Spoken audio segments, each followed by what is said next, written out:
The Danish Prime Minister Mette Frederiksen will visit Nuuk for talks with her Greenlandic counterpart after a turbulent week that saw the US president back down from his threats to seize the island. The Danish leader met NATO Secretary General Mark Rutte in Brussels, both agreeing that the alliance, as NATO, should improve security in the Arctic region. The EU held an emergency meeting over the crisis, looking at how to reassure the US of its security concerns. For the next long-term EU budget, we have already proposed to double the financial support for Greenland. So right now, we are working on enhancing the EU relationship with Greenland.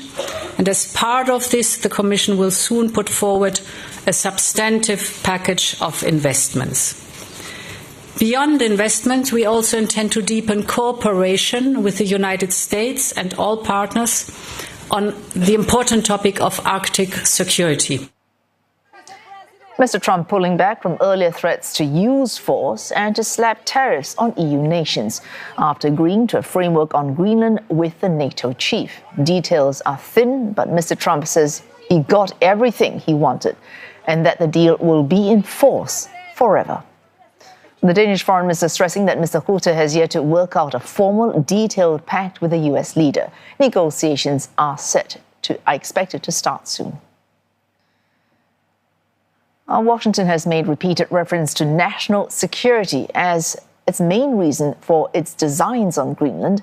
It already has free military access to the self-ruled Danish territory.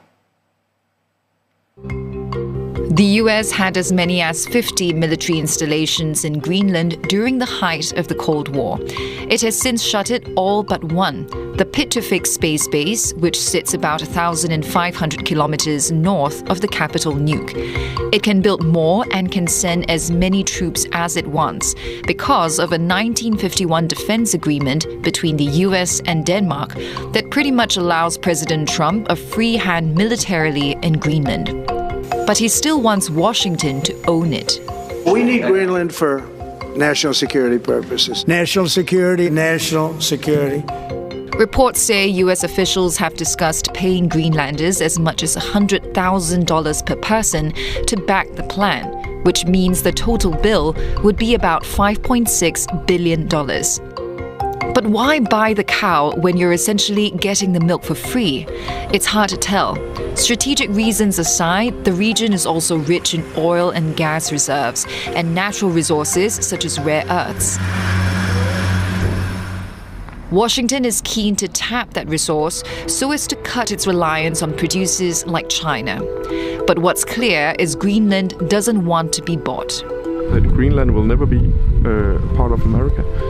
Denmark, a NATO member, is also in no position to sell it, though it controls the now self-governing autonomous territory. If they won't take the money, President Trump is willing to use pressure. He may have ruled out using force. Potential armed conflict between the United States and its NATO allies. That's in the realm of the unthinkable. But I don't have to use force. I don't want to use force. I won't use force.